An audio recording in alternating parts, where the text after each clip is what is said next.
toda vez que a gente fala sobre depressão agitada, a gente se depara com a dúvida, né? O que é depressão ansiosa e o que é depressão agitada.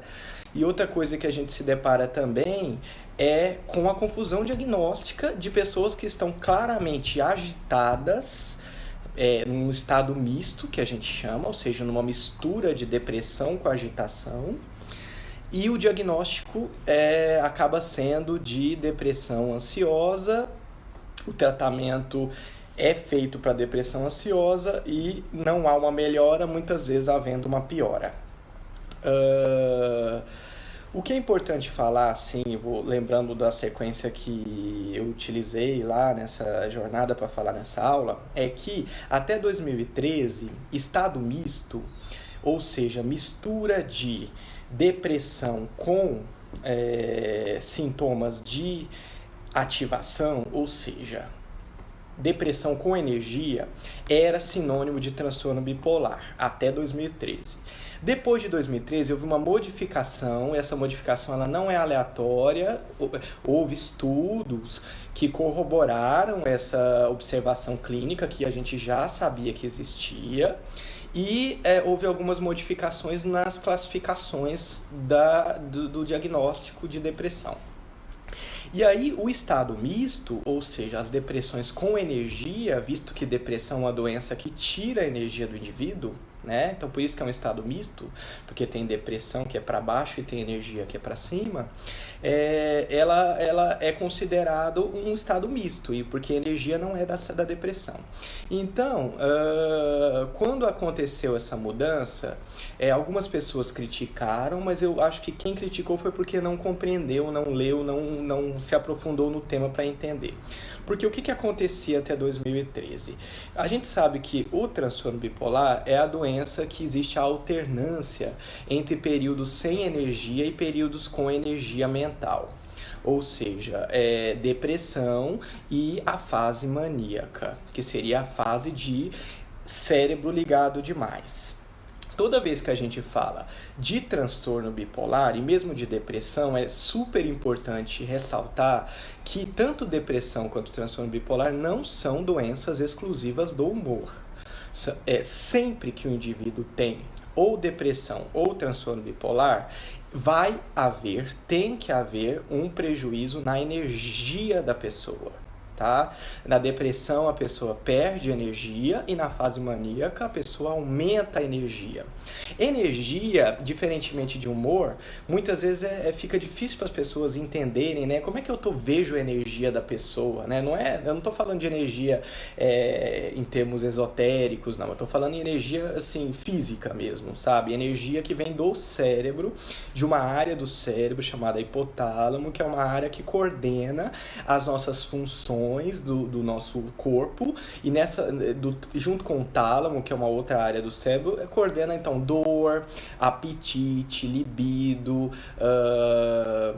sono e a energia. Tá? Então, a pessoa, por exemplo, que tem redução de energia na depressão, não é que os músculos dela estão cansados, né? A energia, ela vem do sistema do cérebro que regula os níveis de energia. Isso repercute no corpo em a pessoa fazer mais exercício ou menos exercício, estar mais ativa ou estar menos ativa, certo? Então, o que a gente sabe é o seguinte, que no transtorno bipolar e na depressão, quando o indivíduo tem depressão, junto tem que haver uma redução de energia e de impulsos, e na fase de cima, na fase ativada, a maníaca, existe aumento de energia e aumento de impulso. Impulso é outra coisa que as pessoas às vezes também não conseguem identificar, porque as pessoas olham para os outros seres humanos e falam, eu estou vendo o humor dele, que ele está de bom humor, eu estou vendo que ele está atento, a atenção dele ele está prestando atenção em mim, eu estou vendo que ele está quieto, então a motricidade dele está diminuída, mas o impulso, muitas vezes as pessoas não sabem olhar e identificar. Como é que a gente identifica impulso, né? Impulso ou motivação, muitas vezes, a gente vai observar com base na capacidade da pessoa de estar conseguindo planejar e executar aquilo que ela quer executar. Tá? Então, muitas vezes não, normalmente quem não está com alteração depressiva ou maníaca, não percebe o impulso porque ele está preservado. O que é o impulso, então?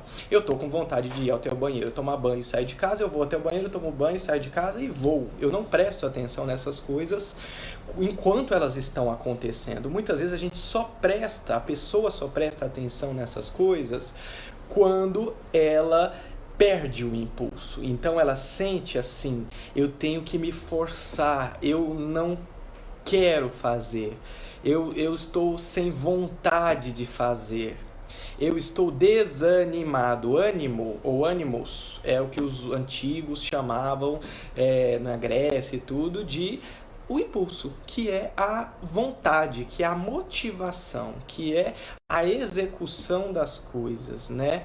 Portanto, uma pessoa deprimida normalmente fica sem impulsos, e uma pessoa em mania, na fase ativada, fica impulsiva. Ela fica com impulso assim, com muita vontade, com muito plano, com muita motivação. Eu quero, eu vou, eu estou com vontade, eu desejo, né? Eu desejo isso.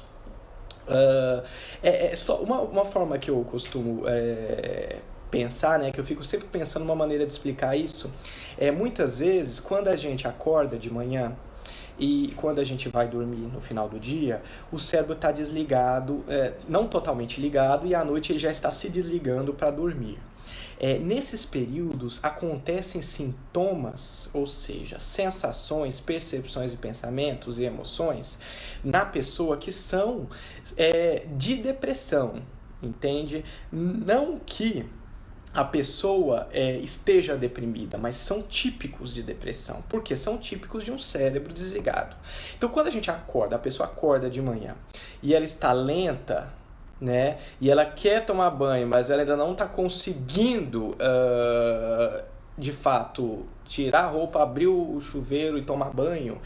Essa lentidão para começar as coisas é a falta de impulso que uma pessoa deprimida sente 24 horas por dia, 365 dias por ano, se a depressão dela durar um ano, tá? Então é importante a gente ter essa percepção para saber o que é uma pessoa com depressão de fato. O que é estar sem energia, sem impulso, é mais ou menos essa sensação de manhã, quando a cabeça não ligou ainda, que um indivíduo deprimido sente, e acrescido a isso o humor, que normalmente a pessoa quando acorda de manhã, não é que o nosso humor está deprimido, mas ele está mais apático, né? Ele não está assim, ninguém acorda chorando de fato, né? A gente acorda só meio apático, meio sério, meio assim, pensando nas coisas de uma maneira mais séria, mas não desce para a depressão. Mas as outras repercussões, então a atenção, a desatenção, a falta de impulso, a energia ainda um cansaço que não ligou ainda, isso tudo são sintomas depressivos, tá? Mas lógico, não é uma pessoa com depressão isso. Isso é só um exemplo para entender o que é a pessoa quando está, como fica o cérebro de um indivíduo deprimido. Então, é importante a gente então dizer que na depressão existe uma redução do humor, existe uma redução de energia, tem que haver uma redução de energia e tem que haver uma redução de impulsos. Então a pessoa ela fica desmotivada, desanimada, ela fica sem vontade, sem ânimo, ela fica realmente uma pessoa mais com mais dificuldade de funções executivas, que seria a capacidade de fazer as coisas, né? De desempenhar atividades no dia a dia. Na fase maníaca, que é rara, tá? Então é importante, hoje não é importante, eu não vou falar sobre mania hoje, mas na fase maníaca, só para entender o que são os dois polos, na fase maníaca, tudo isso que a gente disse de depressão está em oposto. Então o humor fica aumentado, tá? A pessoa fica com mais bem-estar, tá? Então, e o humor é uma coisa interessante, né? Porque a gente fica vendo televisão, vendo os programas de humor e tudo. Eu tava refletindo sobre isso outro dia, né? Que assim, o humor é uma função do cérebro tão interessante que assim, se o nosso humor não tiver problemático, se a gente não tiver deprimido, ele oscila para cima. Ou seja, se a gente vê uma piada na internet, se a gente vê alguém fazendo alguma coisa engraçada, a gente ressoa com aquilo, aquilo ressoa, aquilo bate na gente, aquilo tem uma repercussão em nós mesmos. No indivíduo deprimido, não. No indivíduo pode estar acontecendo uma coisa boa que é difícil aquilo estimular. Mas o que eu estava pensando esses dias, quando eu estava prestando atenção, é que assim, o quanto muitas pessoas têm um status de humor, ou seja, um estado de humor acima da média das pessoas. E isso, a pessoa em si, nenhum médico, nenhum psiquiatra nunca chegou para ela e falou assim, agradeça a Deus porque você tem uma hipertimia, né? O que é a hipertimia? Um hiperhumor, né? Um humor muito positivo que vem do seu sistema nervoso. Não é nenhum mérito seu, não é nenhuma... É uma qualidade... uma qualidade, diria que sim, porque é uma coisa positiva, mas o bom humor, ela é uma característica intrínseca da pessoa. É igual a cor da pele. Nossa, que pele bonita você tem. Nossa, que bom humor você tem. Nós estamos fazendo um elogio do corpo da pessoa, do cérebro da pessoa, né? E a pessoa que tem hipertimia e humor elevado, né? Não estou falando de doença, não estou falando de nada disso. O bom humor, ele é espontâneo. A pessoa não precisa fazer esforço nenhum para fazer graça, né? Então o cérebro dela faz ligações e associa palavras e cria coisas que isso gera graça nas pessoas, faz links, a pessoa existe uma facilidade nesse cérebro para que a pessoa consiga expressar esse bom humor. Isso é maravilhoso, né? E muitas pessoas têm isso, artistas têm isso, os que têm bom humor, né? Porque tem um artista melancólico e tal, mas tem artistas assim de piadistas, comediantes, né? E essa é uma característica do corpo da pessoa, do cérebro da pessoa, né? E ela teria que, na verdade, agradecer a Deus porque ela é privilegiada de ser uma pessoa bem-humorada, né?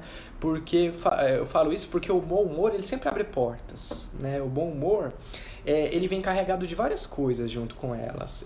O bom humor, ele socializa, ele consegue emprego, ele consegue relacionamentos interpessoais, ele é agradável, a pessoa quer que a pessoa esteja junto sempre, né? As pessoas sentem falta da pessoa. Ele vem acompanhado de energia também, mesmo não sendo patológico. Então são pessoas mais enérgicas, mais ativas, mais vivas, né?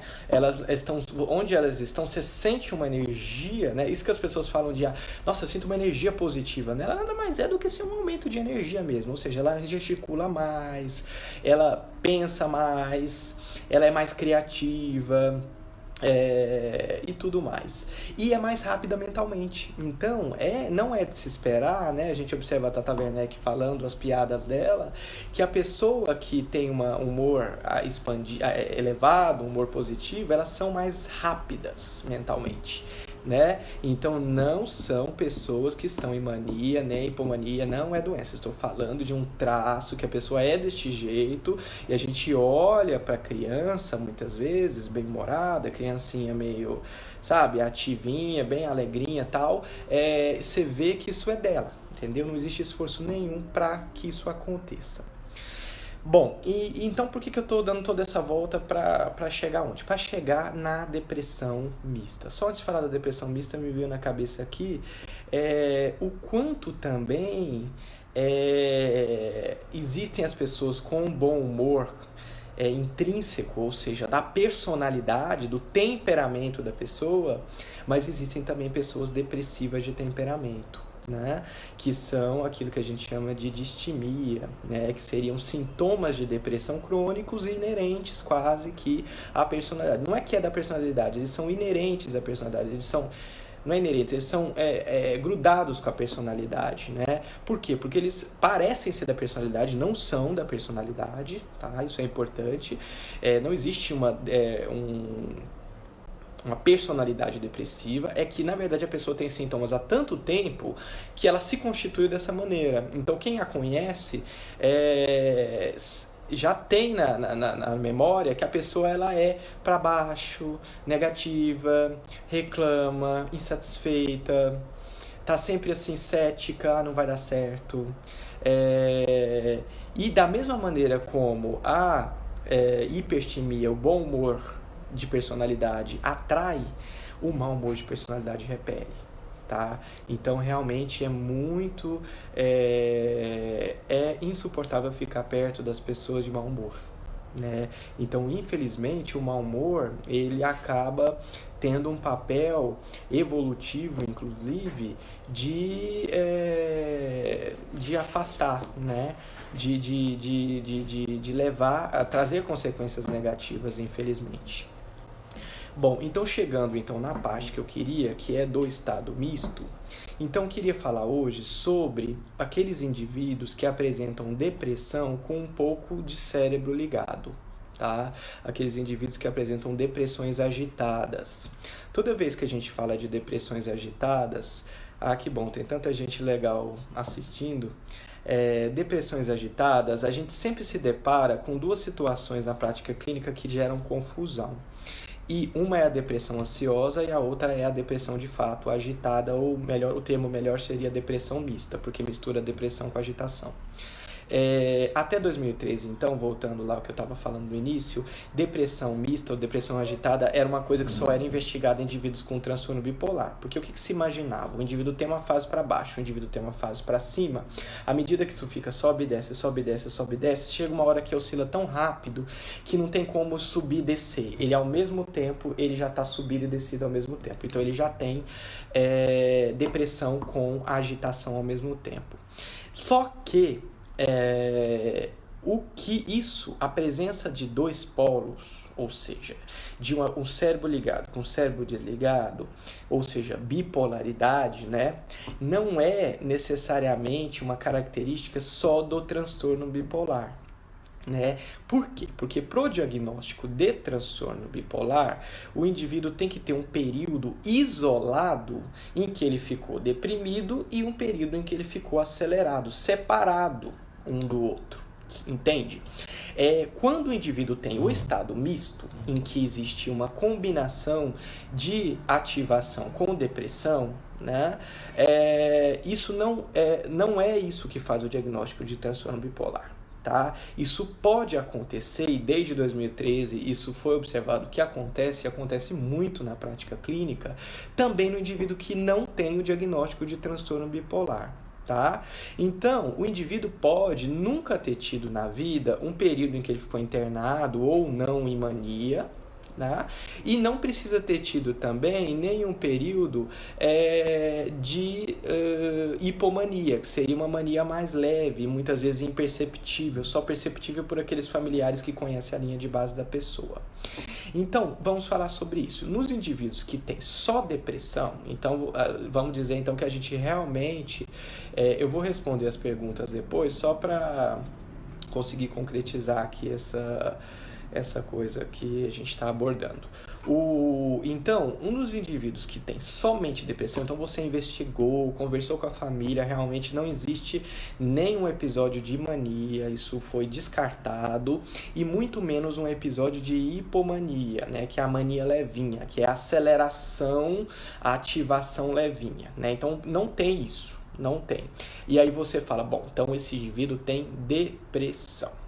Quando você avalia a depressão, existe a depressão que é uma depressão que a gente chama de pura, que é uma depressão que tem redução de energia, que ela é uma depressão que o indivíduo fica com todas as áreas do sistema nervoso desligadas, é uma depressão mansa, vamos dizer assim, e existe a depressão que é infernal, que o indivíduo sente muita agitação ao mesmo tempo que a depressão, tá? Então, esse é um estado misto depressivo. É importante porque, para o leigo, muitas vezes, agitação é sinônimo de ansiedade. E isso não é verdade em termos de cérebro, em termos de sistema nervoso, em termos de psiquiatria, vamos dizer assim, tá? Por quê? Porque a depressão, a ansiedade... pro leigo, muita gente, a gente escuta a pessoa falar assim: eu sou uma pessoa ansiosa, eu não paro quieta, eu sempre estou de um lado para o outro, nossa, eu começo as coisas e vou fazendo um monte em seguida. Até aí, a única coisa que eu vi numa pessoa que diz isso é a agitação, não é a ansiedade, porque a ansiedade em si, a ansiedade é um humor, tá? Então a ansiedade é um humor, assim como a depressão e a euforia. A ansiedade é um humor ruim, a pessoa não está bem na ansiedade, tá? E é um humor que é carregado por insegurança, preocupação e medo. Tá? Então, o verdadeiro indivíduo ansioso, independentemente se ele está agitado ou não na sua frente ou mentalmente, ele sente uma sensação de insegurança, tensão, preocupação e medo. Existe uma expectativa apreensiva. O que é uma expectativa apreensiva? É uma sensação de que algo ruim vai acontecer ou algo não está bom, né? De que eu não sei, não tô bem, alguma coisa não vai acontecer, eu não tô relaxado, eu tô tenso, tá? Então, é só a gente lembrar, por exemplo, de uma característica muito típica que é da ansiedade, que é o pânico. O que é o pânico? O indivíduo que tem uma sensação que vai morrer, né? Então ele está esperando que vai acontecer algo ruim, por exemplo, a morte. Né, passar mal, morrer, perder o controle, né? Então, é muito importante essa diferenciação. Além disso, na ansiedade, muitas vezes acontecem sintomas físicos de ansiedade, ou seja, de medo. Quais são esses sintomas físicos? Fecha o pescoço, não respira, taquicardia, sensação de aperto no peito, sensação de frio na cabeça ou calor, sensação de falta de ar, sensação de tontura que vai desmaiar. Tá? Sensação que vai perder o controle, sensação que tá ficando louco, sensação que o corpo tá saindo, o espírito tá saindo do corpo e etc. Então, uma depressão ansiosa, ela precisa ter características de ansiedade, tá? Porque a depressão ansiosa, ela é uma doença caracterizada por sintomas ansiosos junto com os sintomas depressivos. Então, ao mesmo tempo que a pessoa está sem energia, com humor de tristeza e sem impulso, sem vontade de fazer as coisas, ela sente uma tensão muito grande e ela está hipervigilante. O que é hipervigilante? Ela é o contrário da pessoa que está relaxada, é a pessoa que está esperando algo de ruim para acontecer a qualquer momento. Sabe aquela sensação da prova que vai ter que fazer? Ou de ter que subir no palco e falar para as pessoas? Isso é a hipervigilância. E a tensão e a expectativa, isso é a ansiedade.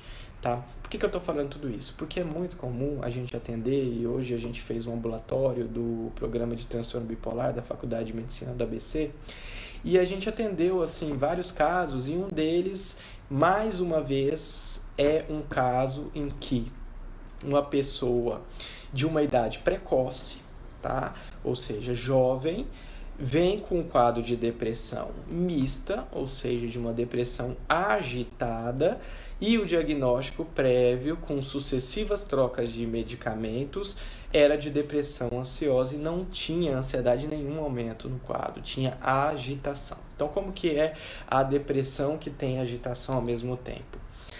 A depressão que tem agitação ao mesmo tempo, a gente tem que pensar que essa agitação que a gente põe de cima, não é que o indivíduo vai estar triste e feliz ao mesmo tempo, não é isso. Significa que ele vai estar triste, então o quadro é predominantemente negativo, ou seja, o humor da pessoa está negativo, ela não está bem, ela está emocionalmente mal. E o que então seria essa fase de cima junto com a fase de baixo? Seria energia, tá? Seria energia, seria aceleração da depressão, certo? O que é energia? Um indivíduo deprimido, por exemplo, o humor dele Quando é um humor só de depressão, vamos dizer que é um humor triste, tá? Um humor negativo, a pessoa tá mal. Quando você coloca energia e o indivíduo está deprimido, é como se essa energia descesse mais a depressão, tá? Você vai falar, poxa, mas você dá energia, o indivíduo não deveria melhorar? Não. O humor, se você melhorar o humor, o indivíduo melhora. Energia e humor são funções do cérebro diferentes. Elas podem estar desincronizadas. Então, ao mesmo tempo que o indivíduo tem depressão, ele pode ter aumento de energia. Como é que é uma depressão com aumento de energia? Então, o humor, ao invés de ele estar mal, ele vai estar péssimo, tá? Ele não vai sentir tristeza, ele vai sentir desespero. Tá? Ele vai sentir sofrimento, sangramento emocional, angústia, tá? Vai sentir desassossego, tá? É um estar triste, agitado ao mesmo tempo, certo? Além disso, esse aumento de energia numa depressão agitada, em uma depressão mista, ele faz com que, se o indivíduo, vamos imaginar que o indivíduo tem depressão só, sem nenhum tipo de agitação. A depressão, ela suga a energia da pessoa, certo? Tanto que nos textos antigos, nos textos gregos da Idade Média, muito tempo se achou que o indivíduo deprimido, ele tinha sido possuído por espíritos de demônios do mal que sugaram a energia. Essa era a explicação que tinha para a época. Hoje em dia a gente sabe que não tem nada de espiritual na depressão, a gente sabe que é uma doença física do cérebro, a pessoa não escolhe ter, e a causa, o indivíduo que tem, não é porque ele passou por uma situação difícil de vida, porque todo mundo passa por situação difícil de vida, é que ele já tinha uma tendência para esse órgão desregular. Diante de uma situação difícil de vida, o órgão não conseguiu seguir com o funcionamento dele e ele desregula. E a pessoa passa a emitir sintomas que estão alheios à capacidade dela de sair daquilo, né? Principalmente se for grave. Se for leve, ela consegue fazer um esforço para isso. Então, nos textos antigos, o que os gregos, o que o pessoal da Idade Média escrevia, é porque eles observavam aquilo. E realmente, quando você olha uma pessoa deprimida que não está agitada, parece que ela foi sugada de energia. Parece que ela morreu, parece que tirou o espírito dela. Parece que você sugou tudo e ela sobrou um corpo amorfo, uma múmia ali no lugar, né? Infelizmente, é essa a sensação que causa quando você vê uma pessoa nesse estado. Entende? Então, o que acontece? A energia, quando você não esgota a energia de um indivíduo deprimido, a primeira coisa que a gente vai ver é isso. O humor vai ficar pior, tá? Então, aquela pessoa que estava mal, ela vai ficar péssima, tá? Enquanto ela estava com o pensamento de um jeito, ele vai mudar na depressão mista. Tá? Então, na depressão agitada, na depressão mista, existe uma intensidade maior de todos os sintomas da depressão. Ela é mais grave, tá? Ela tem maior risco de suicídio, tá? Porque vocês vão imaginar, uma pessoa que está sem energia na cama prostrada, dormindo o dia inteiro, não tem energia para suicídio. Quanto mais você coloca energia numa depressão, mais aumenta o risco de a pessoa ter impulsos por conta da energia para seguir aquilo que o humor está deturpando da realidade dela.